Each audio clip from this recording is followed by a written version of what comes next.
Welcome to Social Distance Sluts. I'm Tabitha. I'm Stacie. Hello, everyone. And Thanks for joining us. Yeah, go. You, me. Well, it's hard because nothing is like actually being in the room together. Yeah, very true. But I can see you, but it's different. To see you. Yeah. And I can hear you. Yes. So just like normal, we can't step on each other's words. Yes. It's the same as always. Same thing. Yeah. But so how are you doing? You just had a birthday? Well, I just had a birthday and it was adequate for a birthday. Like it was, Hannah and I hung out and I talked to friends during the day, which was nice. And then we had a brunch. And then we had brunch that went to like 4, which was cool. Mm-hmm. And then I hung out with Hannah and I talked to my brother a little bit. And then Hannah gave me a makeover and I watched an episode of Dexter. So that was it. And then yeah, That's awesome. And then this morning I got a like esthetician makeover from Hannah who likes to like try and squeeze juice out of your face. Oh yeah. So, that's great. That's fun. That. Yeah, if torture is fun, yeah, it's great. It's super fun. Yeah. Hopefully, I can see you soon and give you your birthday present. Yes, I look forward to all the birthday presents I will receive, and that I will wipe down with a wipe, no doubt. I'll be like, thanks, but I'm just quite honestly. So we've been social distancing for almost exactly a month. Mm-hmm. And I bought your present way before this began. Excellent. So it's probably safe, but still wipe it down. Okay, yeah, I will. That's what I was going to say. So it probably has. No, just kidding. Yeah, I'm assuming that I'm probably going to be in the habit of being very cautious at first when things, in several months when things start to go back to normal. Yeah, I am like almost a champion at not touching my face now. Like, that's great. Really proud of myself.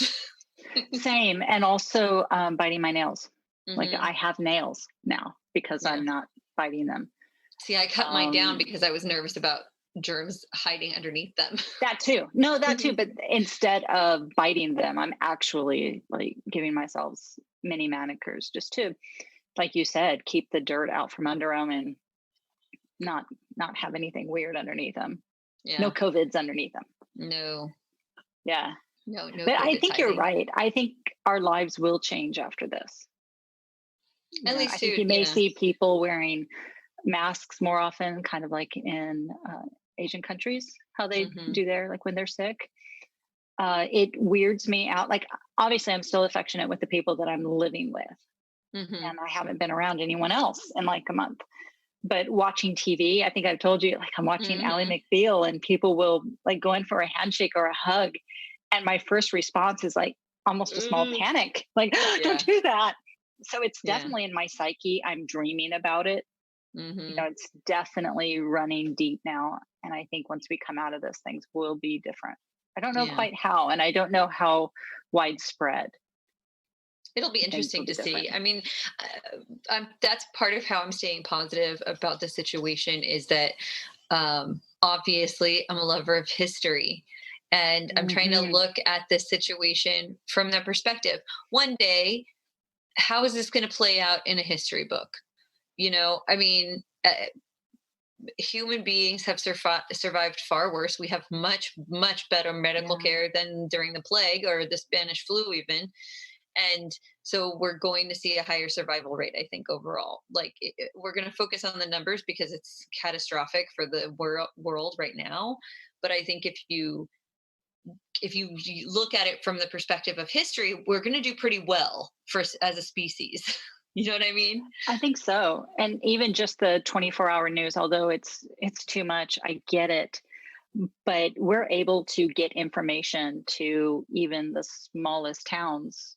Not everyone, I understand my privilege of having internet and not everyone does, but I feel like on the grand scale that we can get information everywhere very quickly.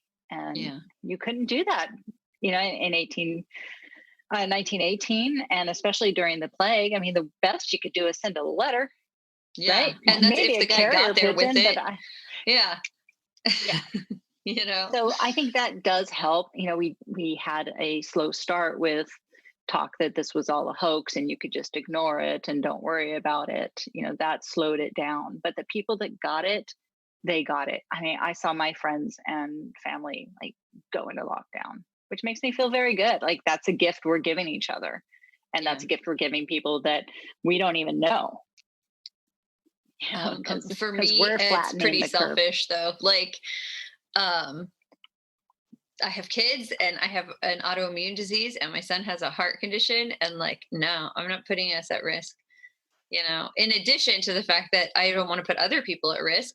One of the last places we went was Disneyland, and I've said that, and it's so just in case. Yeah, it originally started off not selfish, but self-preservation for us. Like Tim was reading a lot about what was happening in Asia and Italy, early days, or Italy, like before it really was hitting hard.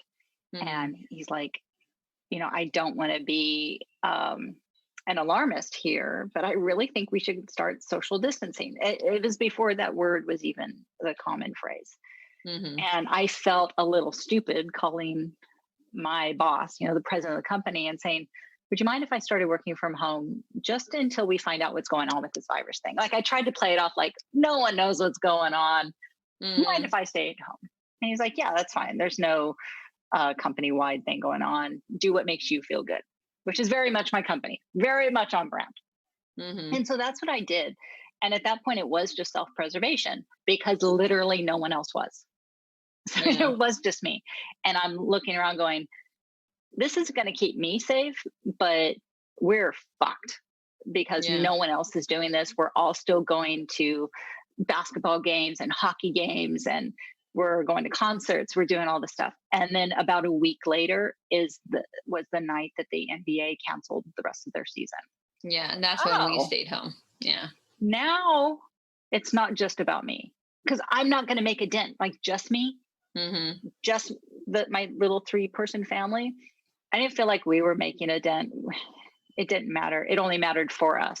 But now we are proud to be joining, our friends and neighbors. Everybody, mandatory. Everyone. Yeah. Now it's like unless you live in Brentwood, not so much Brentwood.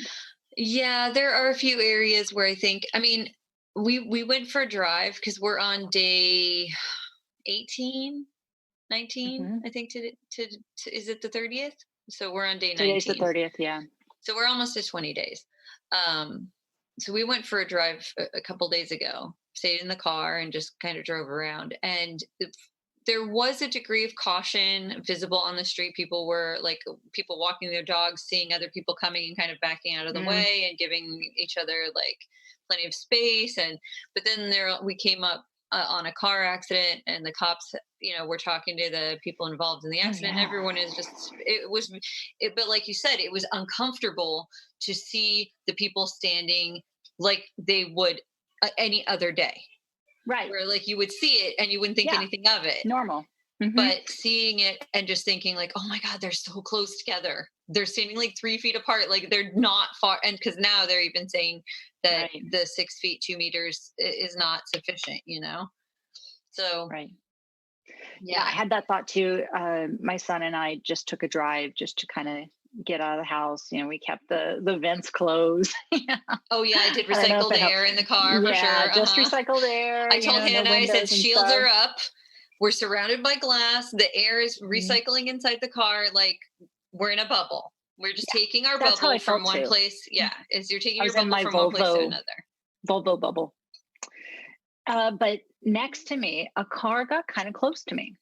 I'm driving down Victory, and it wasn't egregious, no need to honk, anything like that. But I noticed it. So I noticed this car come over, and I'm like, oh shit, accidents are a thing. Like it kind of occurred to me just at that moment. Like I need to not get in an accident. Like it's not just about being out here and being in my Volvo bubble. Yeah. It's about staying in it as well. Yeah. Well, even you guys out there who don't know us personally, I went out a couple of days. We've gone out now twice, and we've gone to friends' houses, and we pull up on the curb, and the person that we're visiting stays at their door, and we just yell hello. And Stacie, actually, with Stacie, it was easier because we had the phone, so we were talking to each other over the phone, but looking at each other in real life.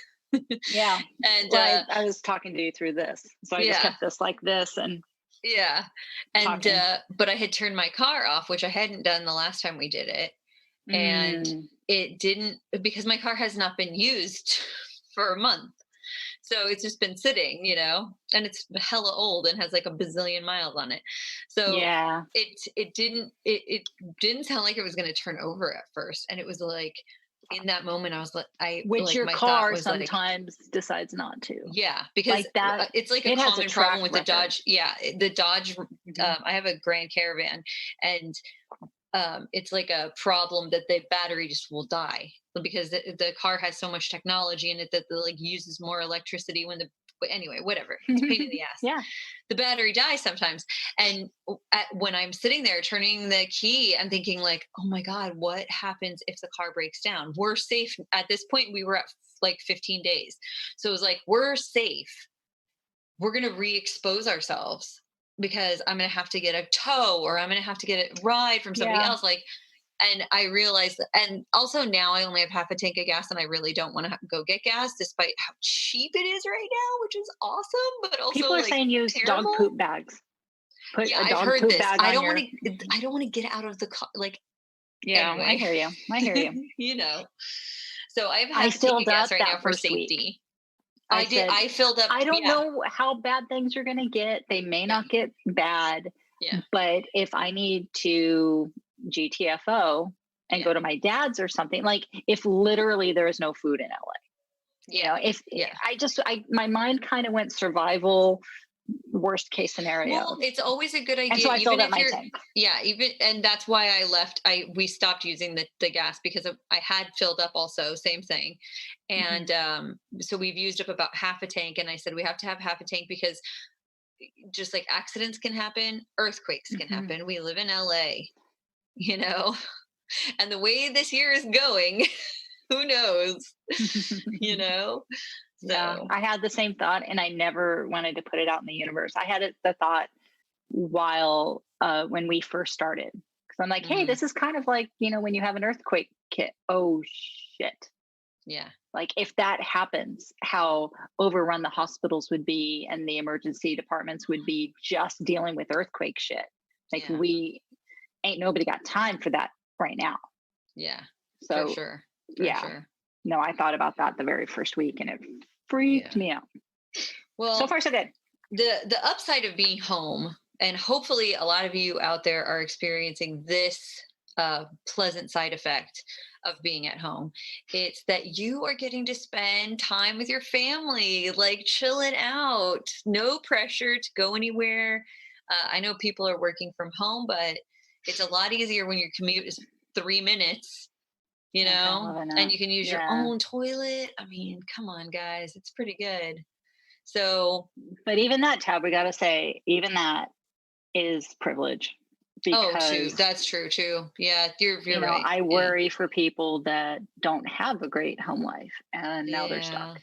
I do have one friend who had a very toxic home life, and it was either he needed to leave or he was going to get kicked out by them, and he left, and now I don't know where he is.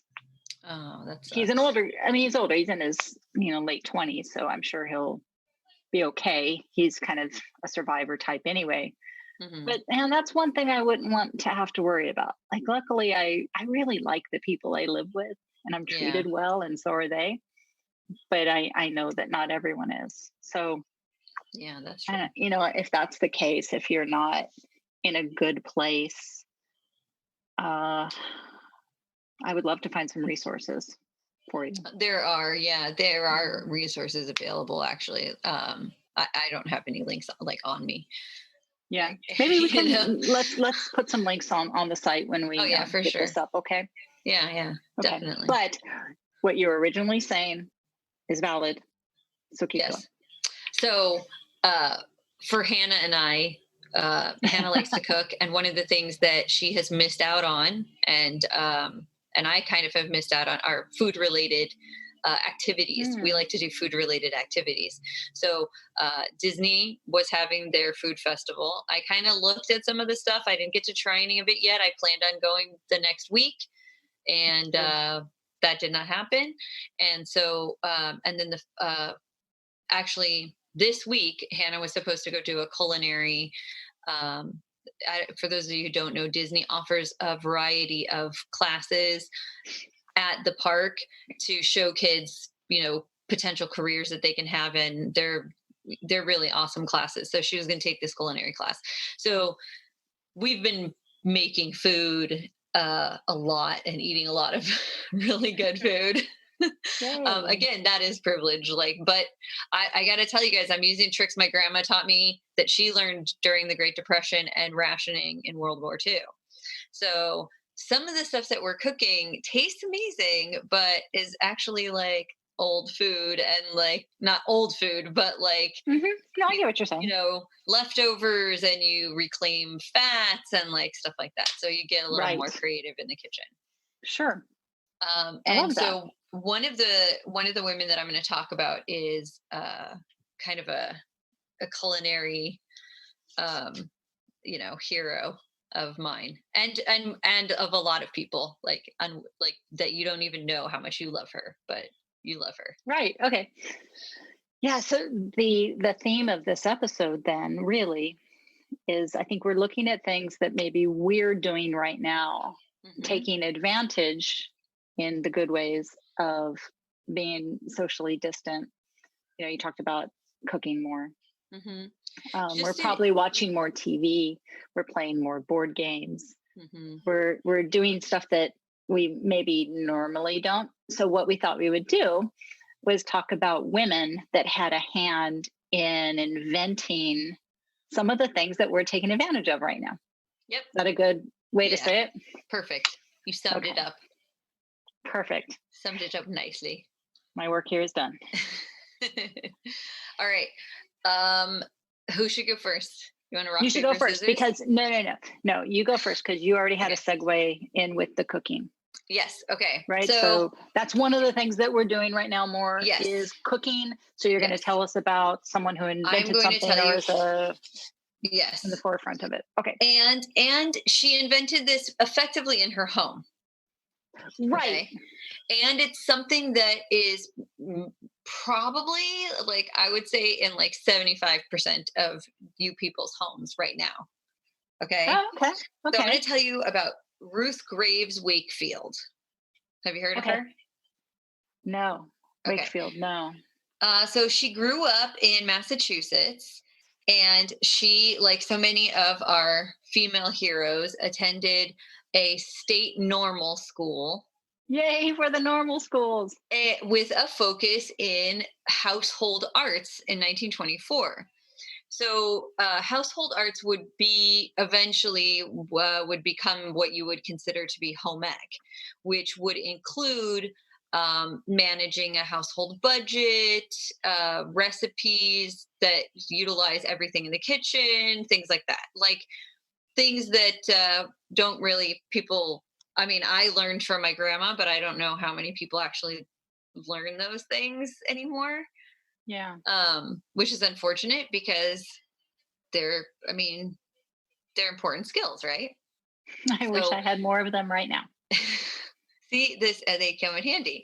So while she was studying at the normal school, she got super into food and understanding the process of cooking foods, and how the foods that you eat impacts your body. And so after she graduated, she actually lectured on dietary necessities and food. So she didn't just cook food. She didn't just really learn about cooking food. She really understood food. So the science behind it? Yeah. Okay. So imagine somebody who's just really passionate about food, and the good foods to eat, and how that food affects your body, and what kind of foods you should eat and stuff like that. Okay. So this is what she was into. So she got married in 1930 and had a son. Okay. And she and her husband bought the Toll House Inn. Oh, okay. Okay. Yeah. Now I already like her. I am going to change the verbiage of some of the research I did, because often it says she cooked all the food. I'm going to correct that. She was the head chef at the Toll House Inn. Okay. She ran the kitchen. She was the head chef. She developed recipes and a menu that drew people from all around. But she would get bored, as the chef does, and she would experiment with new recipes. So they had this cookie that was already very popular. And like, it had been written up in the paper that you have to go try this it was a Toll House sugar cookie that was I would say that it's like, was a little bit similar to a snickerdoodle, but not exactly a snickerdoodle. So she wanted to create something new. So she took a chocolate bar and she cut it into little pieces, and she created a new cookie that was called the chocolate chip crisp cookie. And it became so famous that people from all around Massachusetts, including the US Ambassador Joseph Kennedy Sr., would come to buy her cookies, and she would sell them even separately, like in just individual packages. People would just come to buy the cookies. So everyone's crazy about the cookies, and they're like, oh my God, you have to. So she invented the cookie in 1938. And she used a Nestle bar. That makes sense. Oh, they were butterscotch cookies. The other cookies they were thin butterscotch cookies. I did write it down. Not a fan. Wrote it down. Yeah, I would have gone with the snickerdoodle more. Yeah, I love snickerdoodles. Yeah. So especially at Disneyland. And then they would serve that with ice cream. So then when she invented the chocolate chip cookie, it was originally meant to, like, so the other night you made cookies and they ended up kind of more like a brittle. Yeah, don't remind me. They were Toll House cookies. They were that recipe. Yes. So that's what I'm going to say. That's what I was going to talk about next. Okay. So the recipe for the original recipe for the cookies was in her book. So she wrote a cookbook, and the cookbook was in print all the way up until 1968. It went through 39 printings. So the Toll House, the recipe book was called Toll House Tried and True Recipes. So she was approached by Nestle, who, given the popularity of the recipe, because not only did the original recipe appear in her book, but other chefs were taking that recipe and modifying it. So they like a copyright on it or something that they couldn't just outright steal it and say, because this isn't Toll House, this is Ritz-Carlton House. Because it had already been printed, the other chefs were just modifying the recipe. But Nestle came to her and said that given the popularity, that they were actually creating chocolate pieces, individual chocolate pieces, specifically so that people could make chocolate chip cookies. So she had originally been cutting them up, and that was the recipe, that you cut them up. And Nestle was like, oh, we're going to make it even easier for people to make chocolate chip cookies. So she gave them permission to use the original recipe on the back of their individual pieces. And that recipe, some variation of that recipe, occurs not only on every bag of chocolate morsels, not just from Nestle, but from every other company that sells chocolate morsels. Oh, wow. But there's also a chocolate chip recipe in almost every cookbook that's been printed since she invented the cookie. How different could each be to be different enough from the original? Most of the differences are like adding other things, cinnamon or nutmeg. Some recipes call for like more egg if you want like a cakey cookie. I see. So there are things like that where the recipe is not really modified that much. But I mean, she didn't seem to, there's no indication that she was bothered by the fact that everybody wanted to make her cookie. It seems like she was very happy to have everyone love her cookie. And it is the most popular cookie in history. Like, oh, of course. That's why I asked you the other day what your favorite cookie was. Yeah, exactly. And I answered correctly. And it's like nothing beats a nice, melty, delicious chocolate chip cookie. Yeah, but I do have a question. Yes. Hers are semi-sweet morsels. Yes. And that's different from dark chocolate, and it's different from milk chocolate.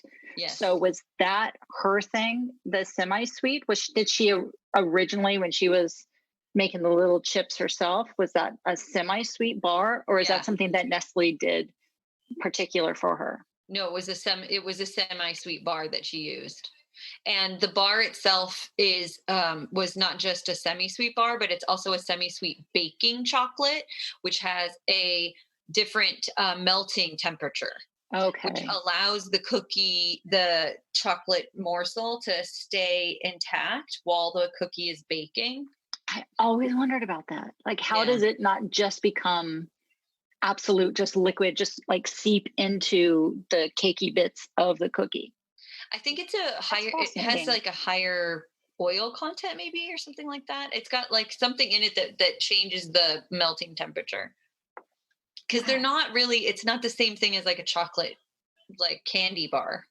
No, I don't feel like I could chop up a regular like Hershey's bar, Hershey's with almonds, and have the same effect. I could be wrong because I am not the baker.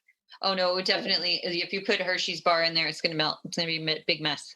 It melts in your hand if you touch it. They're a mess anyway when I do them. So. They're not.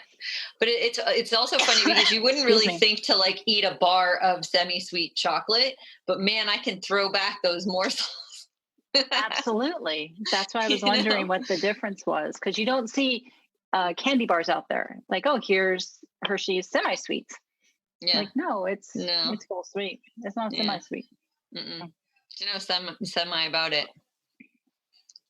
So, but unfortunately, I cannot make chocolate chip cookies because Hannah is lactose intolerant. So we made snickerdoodles instead. I made it with gluten-free flours so that Tim was able to have some, but the milk chocolate makes him dizzy. And he decided that it was worth the dizzy. And he ate them. Yeah. They tasted great. They looked like shit. They tasted great.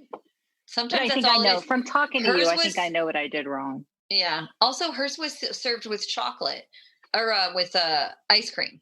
So if you take if you take your brittle cookie and you put that under a scoop of ice cream, nobody cares what it looks like. It's going to be delicious. Agreed. They were delicious anyway. They really were. All the ingredients were correct. The science went wrong. Yeah. That's all. Yeah. It's just there's a couple components where if the chemistry is off, like. And it was. Yeah. That's all. Just imagine you were in a laboratory and your like beaker just went. As always. That's what I'm always imagining. All right. So what do you got for me? Well, the reason that I was kind of like, is she mad that all of her stuff is being used elsewhere and, she doesn't make a dime, like a patent or something, is because that's what happened with my girl. I'm salty for her. And so my radar is kind of up, which is why it was one of my questions to you. So I'm going to tell you about Elizabeth J. Magie, who was born in Macomb, Illinois in 1866, to James K. Magie, who, this is a time machine moment. He was a newspaper publisher and an abolitionist who accompanied Abraham Lincoln as he traveled around Illinois in the late 1850s or so, as he was debating politics with Stephen Douglas. Wow. I mean, can you imagine being a young girl and following your dad around and doing that, or at least being witness to that? Like how enlightening that would be. So this guy, he was really great with sharing information to his daughter. So he introduced Lizzie, her name was Elizabeth, we're going to call her Lizzie, to the economist Henry George's writing, and specifically his book, Progress and Poverty. After that, Lizzie became a strong supporter of what at the time was called a single tax system. And they were based on this guy's works, Henry George's works. In fact, he called it Georgism. And you can tell that it didn't stick because we don't practice Georgism anyway. No. So I did a deep dive on the single tax. And honestly, I can't really still wrap my mind around it. But basically, what I can say is he was proponent of having a single tax, and that tax would be on land. So no sales tax, no income tax, no other goods taxes, just on the land. And the government should finance everything that it's doing with the proceeds from just this tax. And what it would be on is the unimproved value of land, the value that the land would have if there were no buildings on it, no landscaping, no houses or hotels, if you get my drift. Mm-hmm. So he felt that all of our economic problems came from the fact that the land on which and from which we all must live is exclusive property just for some people. Okay? Mm-hmm. So you can kind of see where I'm going with this. But Lizzie was amazing. In the early 1880s, she worked as a stenographer. And she was also a short story and a poetry writer. She was a comedian, a stage actress, a feminist, big time feminist, and an engineer. She received in the late 1800s, she received a patent for her invention that made the typewriting process easier. It made the paper go through the machine easier. Oh, cool. Right? And this was huge. Mm-hmm. The patent that she got, the year that she got it, she was 26 years old. Like, wow. She was still a youngin' herself. But the number of women with patents was less than 1%. So like men held 99.8 of the patents. But she was a female, she was 26 years old, and she owned a patent. And she also worked as a news reporter for a brief time in the early 1900s. One of her most memorable things that she did is she tried to auction herself off as a, quote, young woman American slave. And she said she did it in order to make extra money. And it really caused like a fervor over it. You know, it became the talk of the town, basically. And I don't know exactly what she was trying to do other than actually make money. But anyway, through all of this, all these escapades, she made a name for herself as a very sexual, very outspoken, and very much a feminist, even back then. So in 1903, one of the things that she felt was really important is to explain these big economic ideas easily that anyone could understand, and especially the tax theories of Henry George. So she created a game in 1903, and it was just meant to be an educational tool to illustrate the negative aspects of land monopolies. So she took out a patent in 1904. I think it might be her second patent, but there could be more. And her game was called The Landlord's Game. And it was self-published beginning in 1906. Now, she had created two sets of rules for this game. There was an anti-monopolist set in which everyone was rewarded when wealth was created. Everyone got to prosper. Mm-hmm. And then there was a monopolist set. And in that one, the goal was to just create monopolies and crush your opponents and greed and greed and greed. So there were several similar board games based on this concept, and they were developed from 1906 to the 1930s. And they pretty much involved the process of buying land for its development and then the sale of any property that you could put on it. Cardboard houses were added, and the rents increased as they were added to a property. And she actually repatented the game again in 1923. Then in 1932, Charles Dodd of Philadelphia hosted a dinner party and invited his childhood friend, Esther Jones, and she brought her husband, Charles Darrow. Darrow was just this heater salesman, and he had lost his job following the stock market crash of 29. So after the meal, the Dodds, the hosts, said, let's play this game. I got this great game. They pull out the landlord's game. And Darrow and his wife had never seen this game. And so they played it. They played several times that night, and Darrow really enjoyed himself. He's like, I would like to keep playing this. Would you happen to have the instructions for this game so that I may continue to play it? Mm-hmm. Well, what he did was using these instructions, and he started distributing the game himself, and he called it Monopoly. Mm-hmm. He sold the rights to Parker Brothers, claiming that he himself had invented it all by himself. And because of that, the Todds, the people who threw the party in the first place, never spoke to him ever again. Like, fuck this guy. Like, they knew it belonged to Lizzie because she had the patent all these years.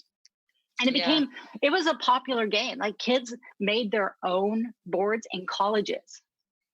Like, people loved playing it, and it was an educational game. Yeah, it's so poetic, though. Like, you know how I feel about Monopoly, but I do. There's something weirdly poetic that it was like stolen from her. That she had these altruistic ideas, and then it was stolen by some guy who wanted to make a mint. You know, he became the first millionaire game developer. Oh, he did. That's the worst. Parker Brothers bought the game copyright from Darrow, and then they actually learned that Darrow is not the sole inventor of the game, and then bought the rights to Maggie's patent for $500. Yeah. So in 1932, her second edition of the Landlord's Game was published by Ad Game Company of Washington, D.C.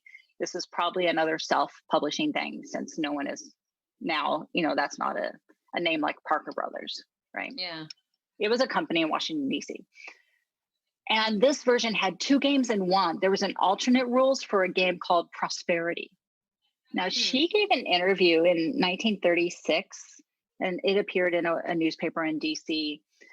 And she was pretty critical of Parker Brothers. And then after all of that drama with the articles and the interviews, Parker Brothers agreed to publish two more of her games. So maybe it was like a kind of threw her a bone. So they sold her final board game inventions. One was called Bargain Day, and the other one was King's Men. And that was in 1937. And then they did a third version of the Landlord's Game in 1939.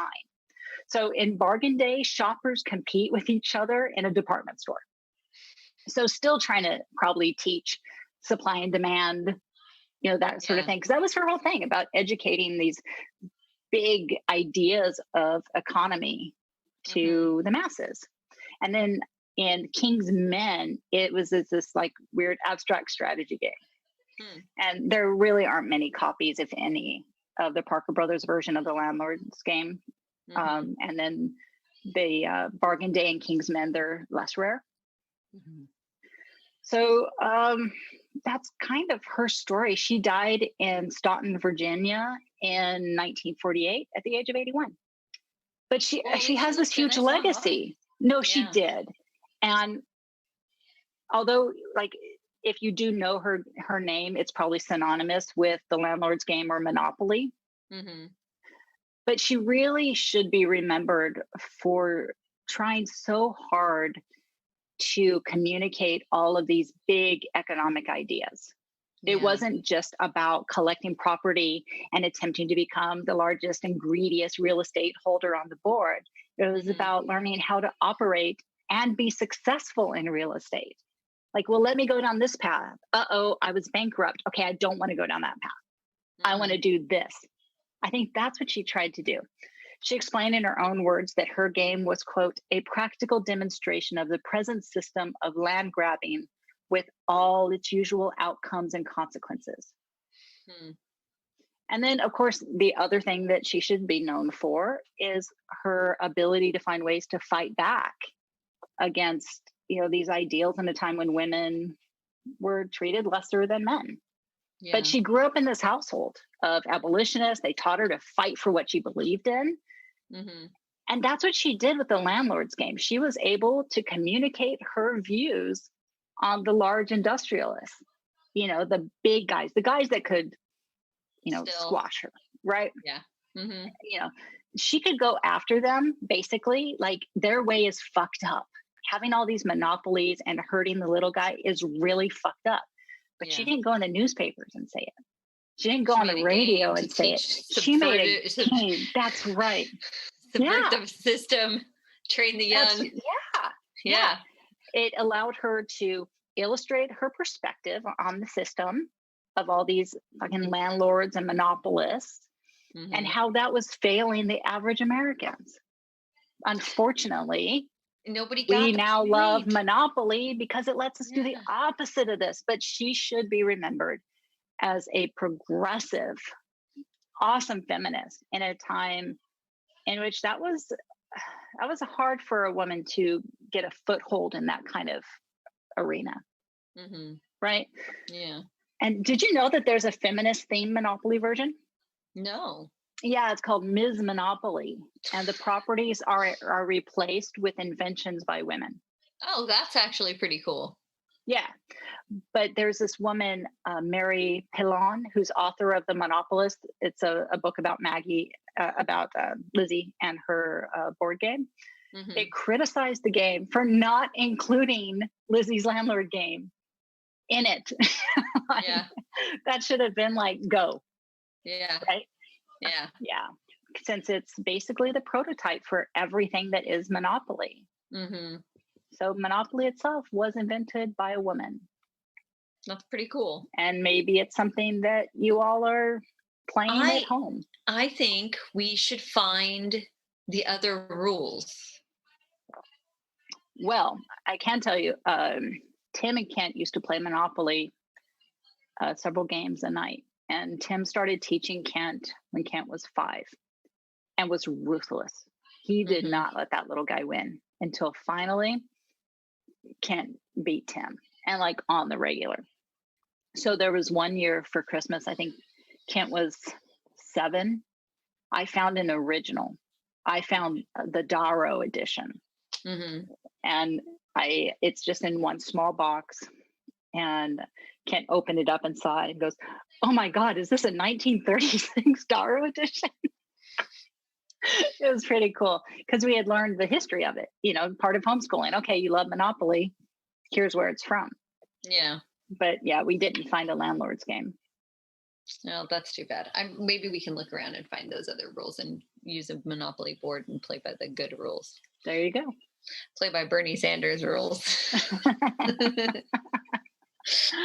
Right. So that's Lizzie Magie. Lizzie Magie. That's very cool. So I have a list. So I have another person to talk about, but I also have a list of inventions. So since you mentioned the game with the list of inventions, I feel like I'm going to mention the list now instead of great at the end. Cool. So these are inventions. So first I was looking for inventions that were invented by women at home. It turns out most inventions that are invented by women are invented at home or like historically, because that's where women were. But that makes sense. Yeah, exactly. Like you said, it's where they were, and they're like, it sucks to do A, B, and C. How can I fix this by hand? Exactly. How can I make this easier? Yeah. Hence, mother of invention, right? So, that's right. What I ended up finding were inventions that I was using every day that I never thought about. Even the possibility that they were invented by women. I mean, I also never imagined who they were invented by anyway, because some things are just, whatever. But so this is a list that I compiled of items that some of you may be using, some of you definitely are using, and some that you might, yeah. Anyway, you're either maybe using them, maybe not. Anyway, okay. So if you're doing any like DIY projects while you're at home, the circular saw was invented by Tabitha Babbitt in 1812. She needed an easier way for the young women on the farm to cut wood. So she took a spinning wheel and she transformed it into a saw. That's amazing. Yes. As an owner of a spinning wheel and a saw. Yes. That's amazing. Of course that's cool. easier. Right. The aquarium was invented by Jeannie Power in 1832. She was pretty badass, actually. I feel like there's an episode just for her. She was one of the first marine biologists and women to study like sea creatures and ocean creatures. And the aquarium is for the study of sea and like marine animals was a huge boon to marine biology and to, aqua biology, So this is like household aquarium, or are you talking like, well, she invented like the concept of the aquarium and like the glass aquarium that could hold water. So if you have an aquarium in your house, it's the invention itself has not changed that much. Like basically what you have is like water. Pretty much what she invented. Yeah. The home ice cream maker was invented by Nancy Johnson in 1843. So if you're lucky enough to have 1843. Now this was one of the spinny ones with this crank. Okay. So I have one that it spins on its own by magic of electricity. Right. So, but that ice cream maker. So if you're eating ice cream, Nancy Johnson. Computer algorithm. The fact that we can sit here at all. Ada Lovelace, 1843. Yeah. She needs her own. She needs her own. Hell yeah. I'm using this at least twice a day, some days.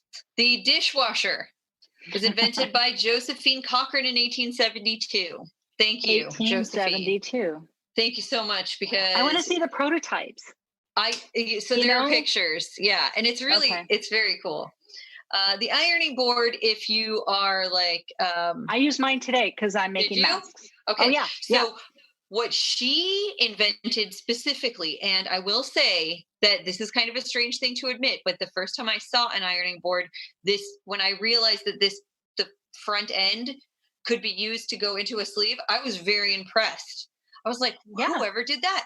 Well, I will tell you now you know. Sarah Boone in 1892 said, rectangular ironing board? No, dog.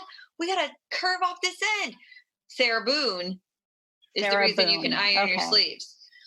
Amazing. Coffee filter. Now, I'm using the coffee press now, the French press. So I'm not using coffee filters, but a lot of you people out there are using coffee filters. And you can thank Melita Benz, 1908, who invented the first coffee filter. You're keeping a lot of food fresh, right? Yeah. In your electronic refrigerator. Well, guess who invented that? Who? Florence Parpote in 1914 invented your electric refrigerator. That's great. All right. Thank you, Florence, keeping my cheese fresh and delicious. Now, this one's a little like personal. I have a lot of friends that wear glasses. So low reflective glass, which is used most commonly in glasses, also a little bit in microscopes, was developed by Catherine Blodgett. Oh, I didn't write down the year. You'll have to look it up yourself. Okay. So the reason that glasses work the way that they work is Catherine Blodgett. So because amazing. So you can see. And then last but not least, the number one thing that has kept my family sane is Wi-Fi. Yeah. We'd have to thank Hedy Lamarr in 1941 because Man, if we didn't have Wi-Fi right now, oof, it'd be a rough time. Oh my gosh. Can't imagine. Yes. Can't So that's my imagine. list. That was That's my great. that's my Brilliant. list of awesome inventions by incredible women. That's great. There's a great Hedy Lamarr documentary on Netflix right now. Oh, is there? I'll have to check it out. Yeah, I watched it not long ago. Since I'm self-quarantining with teenagers, most of what I'm watching is not chosen by me. We do take a couple of hours, like some days where I'm like, hey, I am going to go watch an episode of zombies getting killed, and you can go ahead and watch another episode of Victorious. Right. And I'll see you in 2 hours. Love you. Bye. Bye. Should I do my next person, or do you want to go and then? I can. Okay. It's up to you. I don't, whichever. It's all good. Well, you know what? It's another great segue. If I do go right now. Then go. Because mine has to do with TV. Mm-hmm. Nice. And who you have to thank for the format of some of your favorite sitcoms and the use of the 3-camera sitcoms. Yeah. So I'm going to tell you about someone who was born on August 6th, 1911, by the name of Lucille Desiree Ball.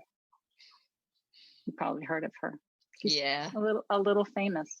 A little bit. But, you know, of course she is sung. She is totally sung. She is not an unsung person.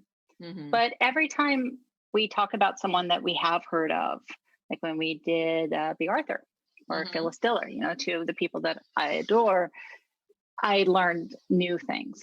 So that's what we're hoping to do. And she does have so much to do with a rather inventing of a medium that we use now so much. Like so many of us are just sitting home and watching TV. Yeah. So I'd like to tell you about her. So when she, in 1915, when she was just 3 years old, her father died of typhoid fever. Not cool. Another kind of viral bad thing happening. Sorry, I'm stretching while you talk. Oh, that's okay.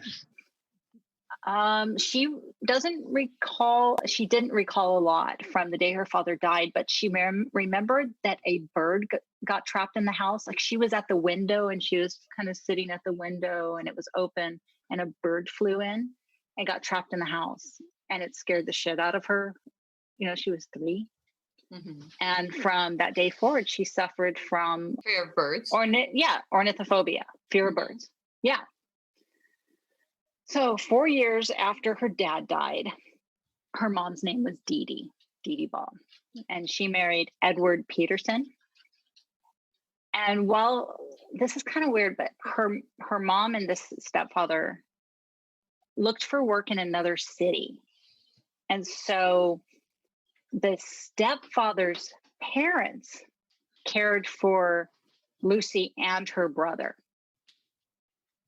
Sorry. Which is, it's kind of weird to me. Like it wasn't Lucy's mom's mom that cared for her. It was the stepdad's mom.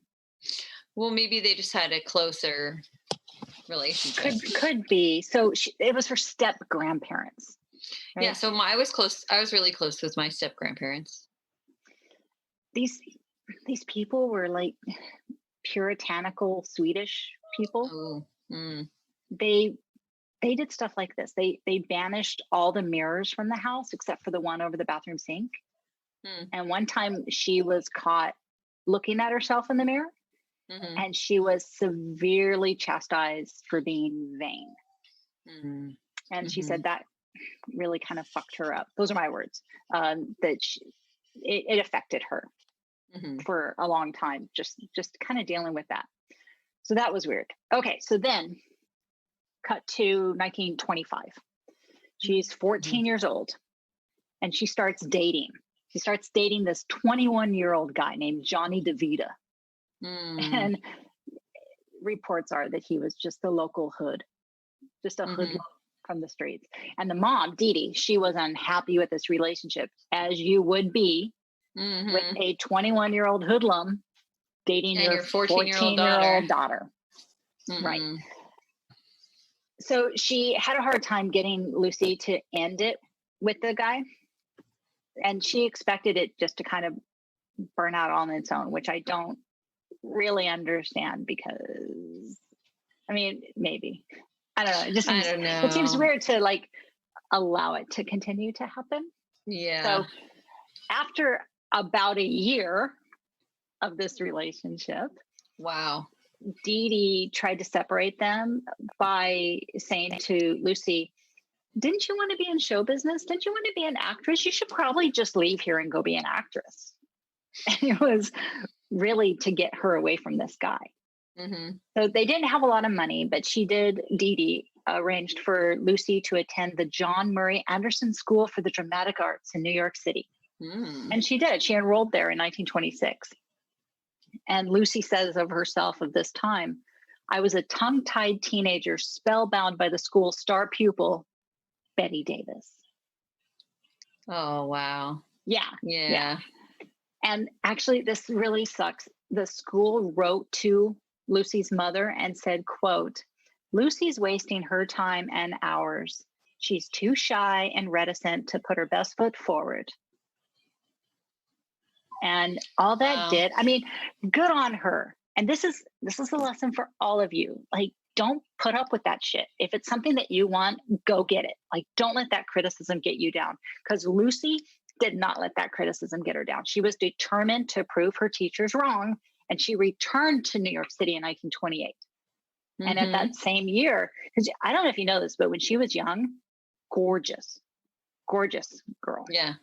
And so she began working for Hattie Carnegie as an in-house model.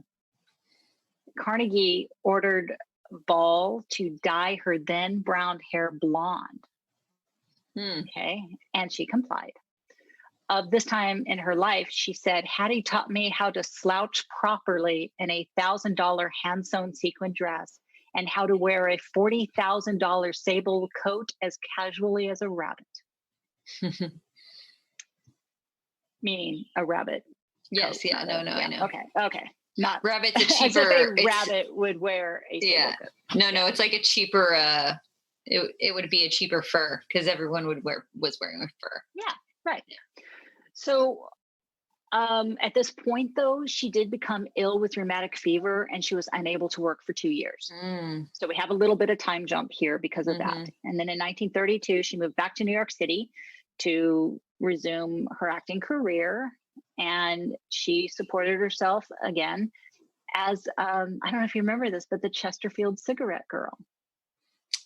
With the box, that would walk around. Yeah, but there was like an ad. Oh, okay. Chesterfield cigarette girl. And at this time, she used the name Diane Belmont. Ooh. And she started doing chorus work on Broadway at this time. That didn't last a long time.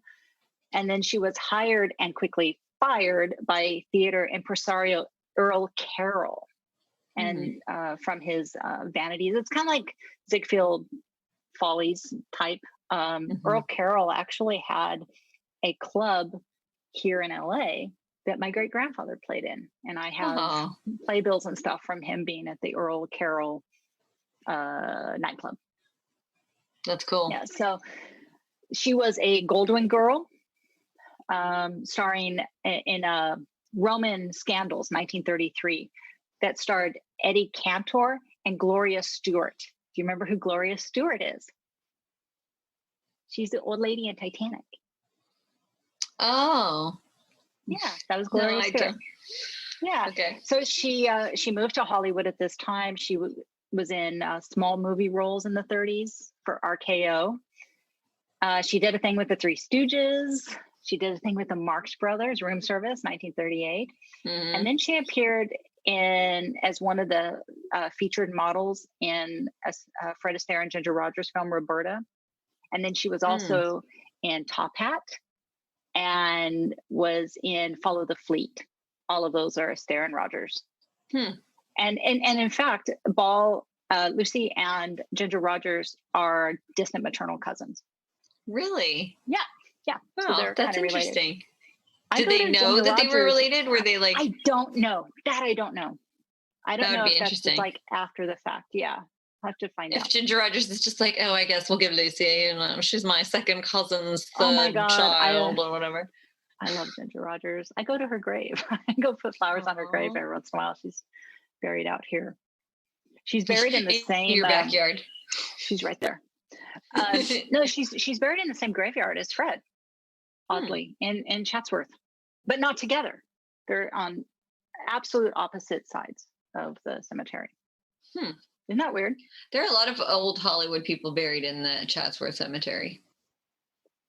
Yeah, I was surprised she's buried out here because I think she like lived in Palm Springs near the end of her life. I kind of assumed she would be out there.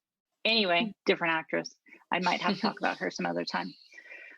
Did you know that she auditioned for the role of Scarlett O'Hara? No. She did. That would have been very different. It would have been different, right? Yeah. And then in 1940, she appeared as the female lead, finally, in the movie musical entitled Too Many Girls. And this was when she met and fell in love with Desi Arnaz, who played one of the bodyguards in the movie. So then she signed with Metro-Goldwyn-Mayer in the 40s, but she was referred to as Queen of the Bees. Like she just kind of did all these B movie where she was good, but the movies aren't great, I guess. Yeah. So in 1948, she was cast as Liz Cooper. And she played the wacky wife type thing. It was called My Favorite Husband, and it was an audio drama for CBS radio. And the show was really successful. And so CBS asked her to develop it for television. And she's like, of course, but it needs to star my real life husband, who is the Cuban band leader, Desi Arnaz. And CBS was like, I don't think the public is going to accept this. Yeah. He's got that thick accent. He's babalooing all over the place. And she, at this point, is considered this all-American, girl next door, redhead, zany wife. And they just didn't think that they would buy that she and this Cuban guy would be a couple. So they did a pilot, and CBS was like, nah. And then they went on the road with a vaudeville act in which Lucy played this kind of zany housewife character, wanting to get into Desi's show. So this was the show of her trying to get into the show. And that tour was a huge success. And then CBS was like, oh, wait, maybe this will work. Like, yeah, you think, motherfuckers? So, but the neat thing about it is the pilot episode was produced by the couple's production company, Desilu. Desilu, yeah. Desilu, right.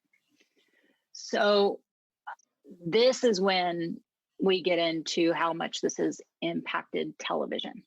So she basically created this television dynasty.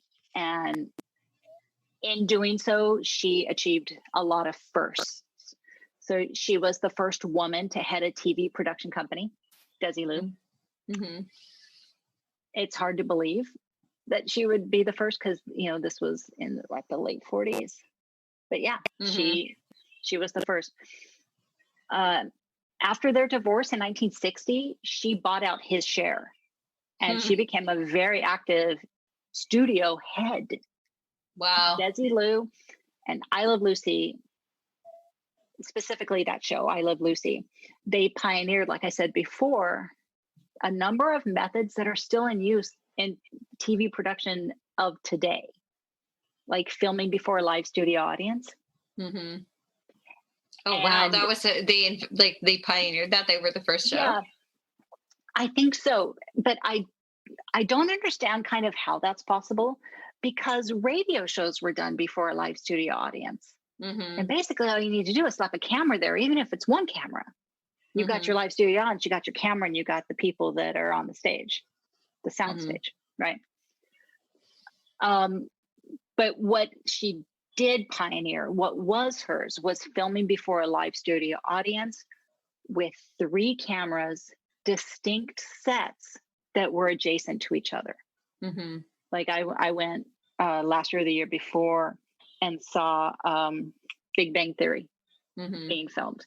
And you did have, this apartment, like all in a row, and they would just move the cameras back and forth. Now, before this, it was just a single camera. If you see what comes to mind, Twilight Zone comes to mind, where it's just a single camera. Mm-hmm. So that's you have huge. a lot of fade out. You have the like fades edits. Right. Twilight Zone. Well, yeah. Yeah. Well, it's like a movie. Or before that, the mystery hours that were filmed, it's like a play. It's a teleplay. Mm-hmm. Yeah. And they're interesting, but they're still single cameras. So, and in fact, one thing that's kind of cool, a scene in which Lucy and Ricky practice the tango. It's an episode, Lucy Does the Tango. Mm-hmm. It evoked the longest recording studio audience laugh in the history of the show. It's so long that the sound editor had to cut that section of the soundtrack in half. Isn't that cool? That is cool. That's just a little fun thing. I want to see that now, because I wonder now if we're like, that's not that funny. But I don't know. I've watched every episode of I Love Lucy, and let me tell you, it's still funny. You know what it reminds me of? When we went to Ford's Theater with Kent and I back in 2016.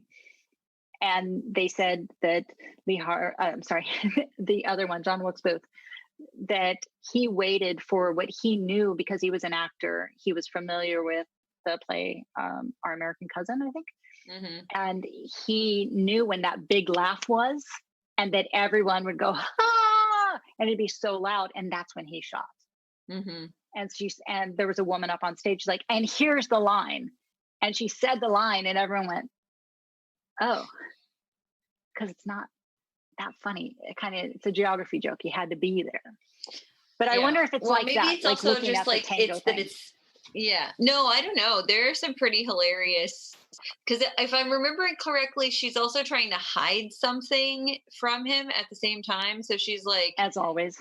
Yeah. Right. So she's like doing something. Maybe it's in her mouth. There's like, it's ridiculous, but like I'm going to look it up. Funny. I want to see, because that kind of made history. It's the longest. That's really cool. Studio audience laugh, not canned laugh, real laugh. That's funny. Yeah. So Desi Lou, the production company, produced several other popular shows, which I didn't know that she produced: The Untouchables, Star Trek, and Mission Impossible. That's cool. I didn't know the Star Trek, but I didn't. That was new to me. That's cool. I really like learning. Because it's one of those like Star Trek facts that like nerds know. Yeah, I'm not nerdy enough in that area, for sure. For sure. Admittedly so. The studio was eventually sold in 1967 for $17 million, be about $130 million in today's terms, and then was merged into Paramount Pictures. Yeah.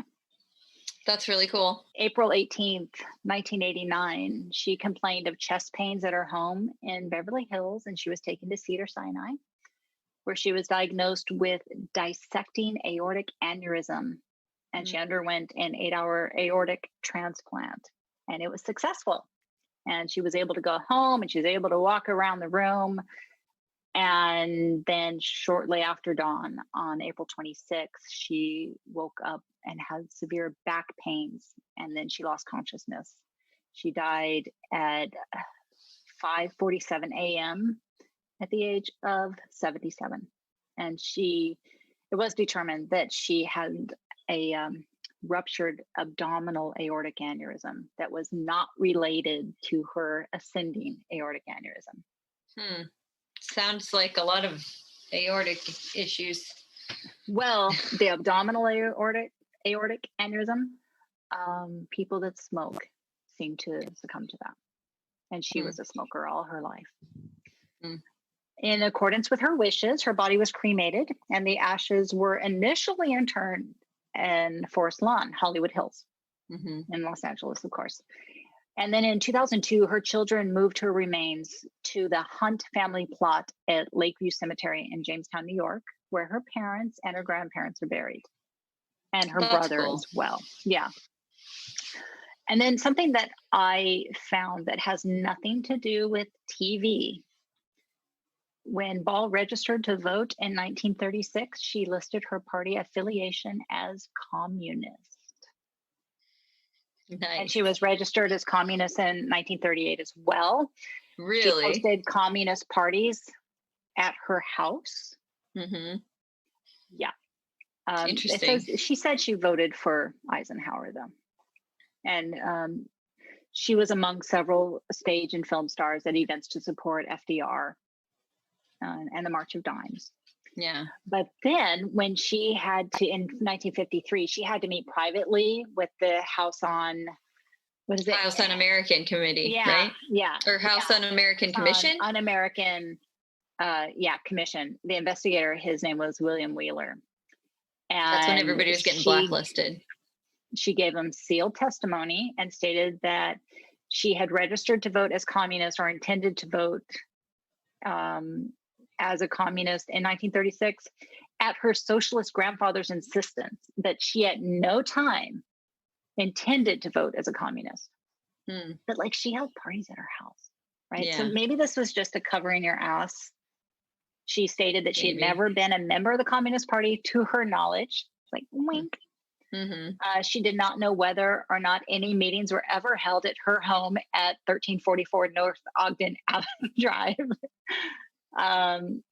She said that if she had been appointed as a delegate to the state central committee of the Communist Party in California in 1936, it was done without her knowledge or consent.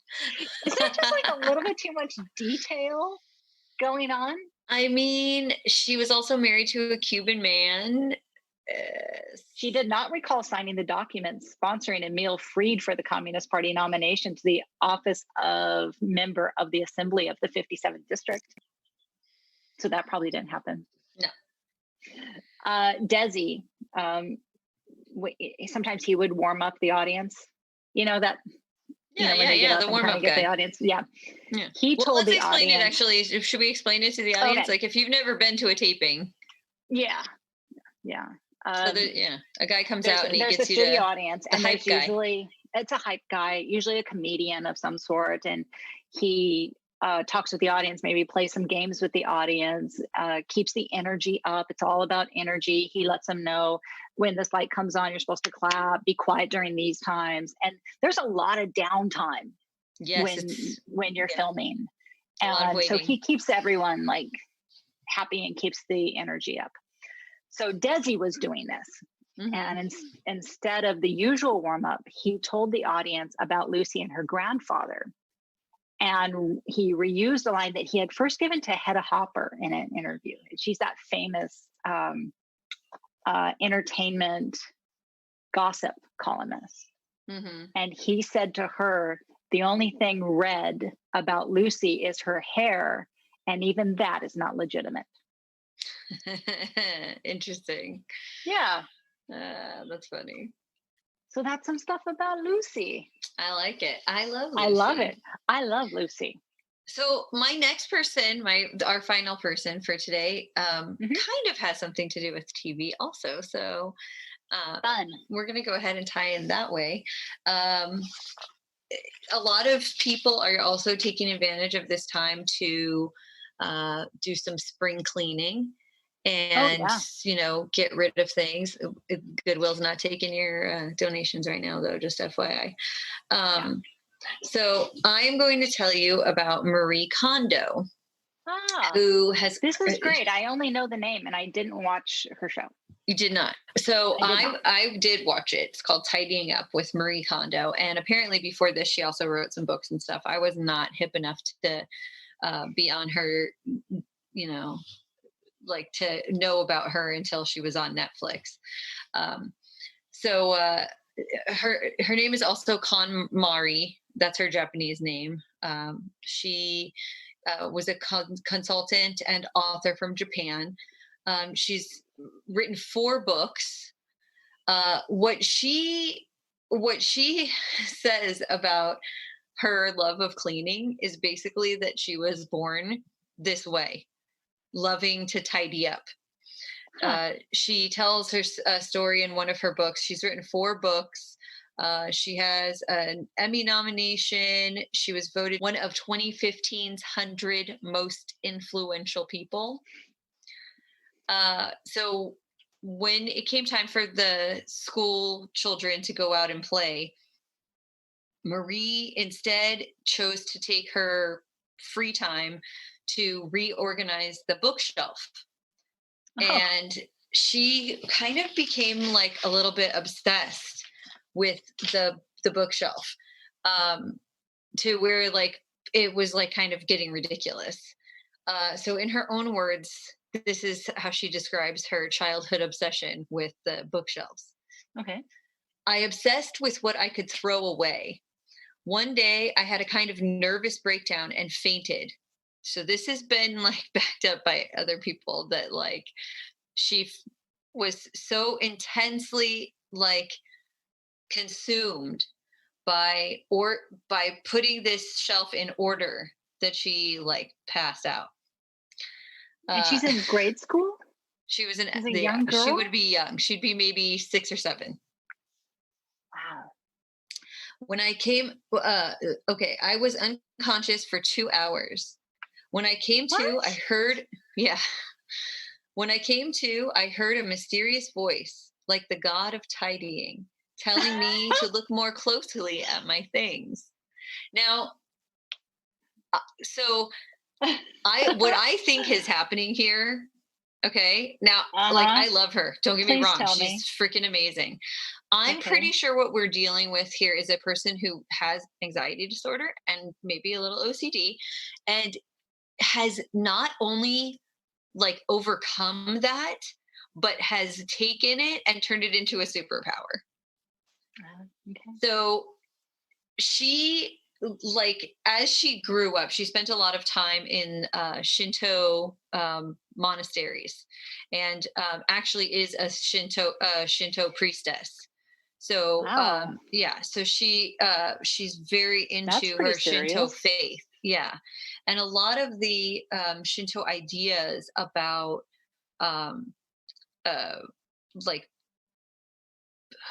like material things and the value that material things hold or don't hold, those things are really important. So she kind of took her obsession with tidying, and instead of, like, a lot of the time we look through our things and you're looking for things to get rid of. And instead of looking for things to get rid of, her philosophy is that you look for the things that you want to keep. The things that you want to keep are the ones you keep. Everything else, joy. Yeah. So, and that's her thing, spark joy. So she goes on to say, I realized my mistake. I was looking for things to throw away. What I should be doing is looking for the things I want to keep, identifying the things that make me happy. That is the work of tidying. So after graduating from grade school, she spent 5 years at the Shinto shrine. And then at the age of 19, she started her first business while simultaneously studying sociology. At what age? 15? At 19. 19. Okay. Her thesis was titled Tidying Up as Seen from the Perspective of Gender. So sort of in the same way that Ruth Graves Wakefield had this kind of innate passion for what she did. And, you know, because we talk about like these stereotypically women things. Mm-hmm. These 2 women have taken those things and like made them amazing. You know what I mean? Yeah. So I did not think that I would be into Marie Kondo. It's like people were like making fun of it on the internet this months ago. And I got into it. I was like, I'm going to clean my closet out and I'll watch the episodes and whatever. And that's basically what's happening in the episodes. If you've not seen it, it's just people cleaning out their closets and their bedrooms, and people have a lot of stuff. But I realized one, that I was doing a lot of things right. Good. And um it it was a really interesting experience to follow along while she's like kind of doing this guiding thing, because it's very a lot of her practice is very bound to her spiritual beliefs. So even when she's talking about getting rid of things, there's like this kind of spiritual like over like blanket over the whole thing, even when she's like, because she has you like talk to your, like she talks to the house when she comes into the house, like the energy of your house and Oh, stuff like okay. that. So like it weirds out on the show. It's pretty funny because she's talking to Americans and they get a little like, she's like, I'm just gonna talk to your house, and they're like, okay. Go ahead. So her technique is very much inspired by the things that she learned um, in her Shinto faith. And yeah, the main one is to look for sparks of joy. So Mm. the idea is you take everything, like say you're doing your closet, you Mm-hmm. take everything out of your closet and you put it all on your bed. Okay. And then one at a time, you pick up the items and you look at the item and you're like, do I love this? Does this spark joy? Do I feel happy when I touch this? Does this bring good memories? Am I looking forward to wearing this? And Mm-hmm. if the answer is no, then it goes in a bag. The only things that go back in the closet are the things that spark joy, are the things that Okay. like, and then you do that in every room in your house. Wow. And it's I personally loved it. Unfortunately, I do live with other people, and uh they they did not get the memo. So Right. I would say that it's the easiest way to accomplish what she is talking about is that everybody be on the same page and kind of have the same like idea of embracing this, like, because a lot of people, when she first came out, there's this idea that she's like, oh no, throw away this. It came around that she was like, throw away the books. Not if the books spark Right. joy. she's not Right. she's not telling you to throw things away. And that's her whole thing, is that like when she was young and she was obsessed with like things being tidy, that's how she saw things, as garbage and trash. But it's more of Mm. a treasure hunt. You shouldn't be looking for the mess. You should be removing the mess and keeping the beauty and the joy, you know? Yeah, I So totally know. And I've kind of done this, not really using her, but I've moved twice within 11 months, yeah. and a lot of I'm kind of sick of hauling certain things around, and so that kind of became the test too. It's like, do I want to keep Yeah. hauling this around? No, so it's out. Yeah. But when my house was flooded, I would pick up things and be so thankful I didn't lose them in the flood. Yeah. And so that was another test of like, oh my God, I have so much joy right now that I'm able Hmm. to hold, the letters from my great grandfather and the film. And there were some things that I was just so happy I didn't lose. So Yeah. it's kind of the flip side of, does it bring you joy that you have it? It's like, I am so relieved that I have it. Yeah. So I use that kind of test as well. It's yeah. And I mean, I would say that that's basically the same thing, is that you're Yeah. like, those items bring you happy memories of your family, and they Hmm. spark joy, because Yeah. like ultimately, in Shinto and other Buddhist faiths, like the idea is that things shouldn't the material things, if you own material things and you collect material things, they own you, and then there's like a weighing down of that. And her point is that you can Mm. appreciate the, I mean, because she's like, keep family pictures and stuff, like if you don't need to get rid of things, Hmm. you know you just need to store them differently. You need to enjoy them. And that was a Right. big thing for me, is that I have things that are in boxes. I have a lot of art that's like in frames and things, and it inspired me to try more to unpack those things. If I'm in Hmm. a living space, those things should be around me and I should see them and I should be enjoying them. They shouldn't be in a Absolutely. box somewhere that I don't get to look at them. And I really appreciated that. I mean, she's still a young woman. I don't have any more information on her because what she's doing right now is the same thing that she's been doing since she was 19. But bringing this kind of philosophy, especially to Americans, I think is really great. And I having had the personal experience of doing that, like her bra storage method, dudes, such a good idea. Oh, you have to tell me about it. Oh, yeah. It's all about nesting. It's basically like your drawers look like Victoria's Secret. It's great. Okay. Yeah. So like things like that. Yeah. I mean, and that's the thing. As I was going through, there were a lot of things where I was like, oh, that's already how I do things. So there's actually very little modification that you have to do to really accomplish it. But it's definitely, I would say, definitely check out the show. Because it's really uplifting and positive. There's nobody who she comes into their house and they don't end up feeling better. And if you try it, like while you have this time, just one cabinet, just take everything, like do one space, right? Do your bathroom. Like, you're in there like 20 times a day now using your $200 toilet paper. Take everything out of the drawers and reorganize, put things in baskets. Like she has this whole thing about like baskets. So like you can take everything out that has to do with that one thing, use it, and then put it back where it goes. Everything in its place. Yeah, it's really, there's something like I get it. Beautiful and peaceful about it. Cause it's like, there's no stress in finding things. And then if you do that now, and then when the world starts up again, your house is going to be organized. I mean, I don't want to say, I don't want to sound like one of those crazy people and like be like, you have to do the Kondo method, but like you do. But you totally do. But you definitely should. I've been sharing some of the kitchen duties with the teenagers, including emptying the dishwasher.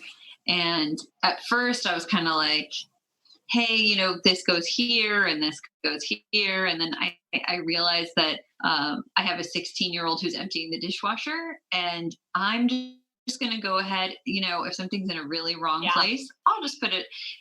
The fact that he's putting dishes away I'm like, excellent. That's a win. Fine. That's a win. All of the cutlery is in one of the little compartments. That's fine. I can separate that later, whatever. It's in the drawer. Sure. It's close enough. No, it's amazing. Everyone coming together and doing their part. I know that's how it's working in my house. Yeah, it's been, it's actually, Hannah and I are taking lots of time together. And I think, especially given that she's 13 and she's spending a lot more time with her friends, I'm taking this opportunity and I'm soaking up all of this time. Yeah, me too. It's, I told you before, I've switched. I'm only reading the news in the morning when I get up and I have my coffee and I read the news. Yeah. And then I'm putting the phone down, and I apologize if people are listening to this. If you text me and stuff, I might not get it for like hours because I'm trying not to touch my phone. So, because if I touch my phone, I automatically go to BBC. Like it's like I'm on there, And so I'm trying to only do it once a day, which makes me feel much better. That's good. I can focus on what's going on here. And Hannah and I, tomorrow's exercise day. So, today we took the dogs into the front yard. So because we went on a trip to the front yard and hung out in the front yard instead of the backyard. So that was really different. That was nice. Yeah. And then we took the dogs out there with us, and they thought they were going on a walk, and they got psyched out. Yeah. Oh, yes. Oh, no, man. It's going to be, it's going to be like 2 months before we get to see each other in real life. It's going to be past my birthday. Yep. Nobody gets a birthday this year. Nope. Birthday's canceled. Birthdays are canceled. Kent might. Maybe. August. Hannah's hopeful. She's the end of July, so she's hopeful. Yeah. We'll see. I said, if some of the restrictions are lifted, maybe we're looking at like everybody brings their own food and we all meet at the beach. Yeah. So then we can maintain some degree of distance and protect ourselves individually with our, we'll see. It's going to be weird. I'm not predicting the future. I have no idea. No, I'm only planning one day ahead. I have no idea what's going to happen. Tomorrow's exercise day. Yes. Tomorrow's exercise day. Today was snickerdoodles, and we're going to do light brights when I get off of here. And then, because she's never played with the light bright before, and I've been saving it for I have a vintage light bright that I've been saving for the kids to give a shit. Because when they were little, I tried to show them and they were like sticking that shit up their nose, like they couldn't play with it. And then for years I'd be like, hey, I have the light bright, and nobody cares. So now Hannah's like, oh, what's this? Oh, that's a light bright. Oh, what's a light bright? Oh, let me show you. Cool. Yeah. So tonight we're going to do light brights. Kent and I are sewing masks. I'm teaching him how to sew. Nice. We did sew masks. Yeah. Ah, cool. Yeah. We're making some pretty deluxe ones. Nice. Are you it's donating a good opportunity them too? Yeah. Nice. We are donating them, but it was a great opportunity to teach Kent how to use a sewing machine. Yeah. Great skill. Speaking of what's her face that you talked about. Yeah, absolutely. And home ec, right? Yeah, exactly. And that's, that has been, like I said, we're trying to look on the bright side of the situation. And also, just to generally, especially if you've got kids at home, we're all feeling the stress. The kids are probably feeling it even more acutely because they're also going through other change. And, so a lot of it is also just me trying to make as stress-free an environment as possible. Like I'm trying to make this, it's not going to be fun the whole time, but it doesn't have to feel like we're in jail. Like I want it to feel like a positive experience. And I want her to look back and say like, quarantine wasn't that bad. I learned that you could save bacon fat and use it as a dairy-free butter substitute, important lessons like that. Let me tell you, she was disgusted at first. Yeah, right. Then I cooked some chicken in it and she was like, whoa. I'm like, yeah, see? That's the good stuff. Yeah. Yes. Yeah, but like you said, it's a mother of invention, us absolutely. Using Zoom to record and having brunches. We had that great dance party. Yeah. That had people that we didn't know come and dance with us for 3 hours on a Friday night. And that was very cathartic and then great. 3 days of not being able to walk. Yeah. My back went out a week later, which was weird. Oh yeah, no, mine was like immediate. Oh, lactic acid is no joke. Yeah, right? Yeah. But I agree with you. In fact, I wrote a blog post for my work. At first it was just to tell my colleagues, like, look, y'all have your kids home with you. I've been doing this homeschool thing for a long time. Let me give you some tips. And really that was my tip. Lots of cuddles. Absolutely. You don't know what's going on and you have your adult words to try and also a lifetime of experience to try to process this. And even for us adults, this isn't easy. Yeah. And the kids don't have a frame of reference and they don't have the words for what they're feeling, but they also feel all the anxiety that we're feeling. Yeah. So I basically said, kids are worried about, they know, a lot of kids know how old their parents are. And if kids have heard the news or read the news, then, they understand. And so, she finally just stopped asking me if I was going to get it and die. Yeah. So, Same with Kent. He knows how old his parents are, of course, and he knows that his dad has underlying conditions, and evidently I do too, that I'm in full denial of. And Tim said that having a hysterectomy is actually an underlying condition for this. A danger zone. Yeah, because it changes. Yeah. Well, so mine is an autoimmune disease. So my immune system is affected. And I would guess that the removal of an organ does compromise your immune system overall. And having had surgery. Directly with my hormones. Yeah, exactly. I'm on a patch now. So I'm not getting as much as I did. And that's by design because that's what gave me the endometriosis or, perpetuated the endometriosis. So but it probably does. Yeah, it probably does affect your immune system to a degree, I would guess. Yeah.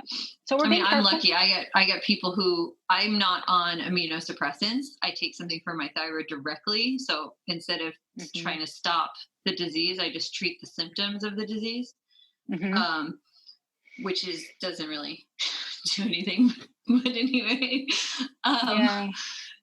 but I have a lot of friends who are also immunocompromised, who have autoimmune diseases, who are taking immunosuppressants because their immune system hates them. Yeah. You know? And it's like people like us, we can't get sick because when we get sick, it's really bad.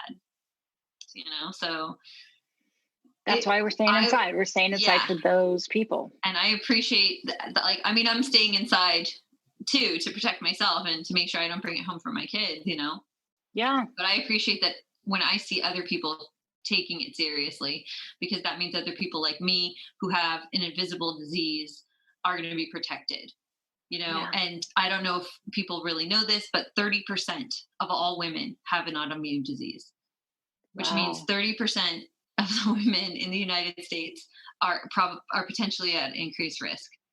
So if you know a woman and you love her, stay home. Stay home and take care of her. Yeah. Yeah. Well, this was cool. I learned, definitely learned some stuff today. Yeah. The one takeaway was that I can't wait to have a chocolate chip cookie. I'm going to redo mine. A chocolate chip cookie. Yeah. Yeah. Yeah. I'm going to redo mine. I know what I did wrong. Yeah. I got Hannah's dairy free and I can't waste the resources to make myself the chocolate chip cookies. So I wish I could send them to you. Okay. I expect when all of this is over to have a freezer stocked with chocolate chip cookies for my consumption at any time. I promise. I promise. We will make that happen. Excellent. I would love just to have like a week-long party with everyone. I feel like every person after this should like get a weekend, and there should literally be parties every weekend after this. I think there for will like be. A year. Like D-Day, parties in the street. Yeah. But until then, stay the fuck inside. Please. And be nice to the people at the grocery store. I totally was. They, just like to the audience out there, I mean, their job is even scarier than the doctor's job because they're not protected and they can't afford to take the days off. And they're there essential. So that you can have toilet paper. So please, please, please, please, please be kind. Yeah, think about all these. I've been reading a lot of articles that are just, it breaks my heart to think that these people still have to be. I'm so privileged. I haven't had to leave my house, and these people are being berated, and it just, come on, guys. I had a really neat text exchange with my UPS driver. She was just like, where should I leave your package? I'm like, oh, by this gate, leave it here. And then I just like profusely thanked her for what she was doing. Mm-hmm. And I said, I wish I could like come out and give you a cold drink or something. It's just not advisable at this time. And I said, but if you'll take a virtual hug, and I did a little meme emoji thing, the ghost hug. You can't feel it, but it's there. Yeah. And she was like, oh, that is so sweet. That made my day. Yeah. So I just want to do that for like everyone I come into contact with. And, God bless the truck drivers. God bless the manufacturers. And even all these people, the workers. I had to call and reschedule my therapy appointment. And I called the call center, and I also likewise thanked her for coming in, and I could not make it through the thanks. I fully cried on. Luckily, she works in mental health, so I think she was understanding. But yeah, it was like, I was just like, thank you so much, because life is going, like, things are going on. You know what I mean? We just have to step away from them, but the world still has to function, and that means that some people have to take the risk, and we all need to recognize that and be grateful for them. I agree. So. And plus, it'll make your life better because, if we are stuck inside with our own family, seeing another face and talking to them, be kind when you do. Yes. We're all trying to get through this together. Hug. Soon we'll be able to hug again. I can't wait. I cannot wait. Like, it makes me weepy to think about going and hugging my brother again, and my niece and my nephew, and my sister-in-law, and Peach, Chris, you, all these people I adore. I can't wait to see again in real life. Samesies. Yeah. But while we're doing this, listeners, our beloved listeners, if there's anything you would like us to cover, or even better, if in your own family units, if you have stories of amazing women doing amazing things, please let us know. And we can do an episode just talking about your aunties and grandmothers and moms and, second cousins thrice removed. If you have someone even like very compelling, we have the capacity now to do interviews. Yeah, now we can do interviews. Got somebody with a really killer story that you think we absolutely must hear, and they're still here to give us the juicy details, which is perfect. We would love that. We love juicy details. Exactly. I do have one person. I need to see if I can get her on Zoom, and then we're gonna talk. Yeah, I look forward to it. Olga, nice. She's amazing. I think her you stories told me about Olga. Yeah. She's in Palm Springs, right? Hemet. Yeah. Okay. Yeah. Olga sounds very interesting. Oh my gosh. Sure. I don't want to give too much away, but yes. Yeah. Good stuff. She's rad. Okay. Alrighty. Well, we've taken up enough of these people's time. They need to get back to Marie Kondoing their apartments. That's and right, watching TV and sitcoms with 3 cameras and making chocolate chip cookies. And playing board games. Yes. And using your electric refrigerator and your dishwasher. That's right. Oh, there was one more that I forgot, actually. The foot lever trash can. Oh, wow. Which I got one. And you'll get a lot of use out of it because you don't have to use your hand, you use your foot, which creates a more sanitary way to dispose of your trash. Yes, it does. So I don't remember who it was because I didn't write it down, but also a woman. A woman. That's what's important. We'll post really her all name. That matters. Well, we'll post her name. If you don't remember it right now, we'll post her name in the show links. Yes. Okay, my friend. Yeah.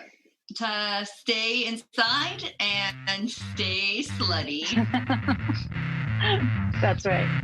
Bye, everyone.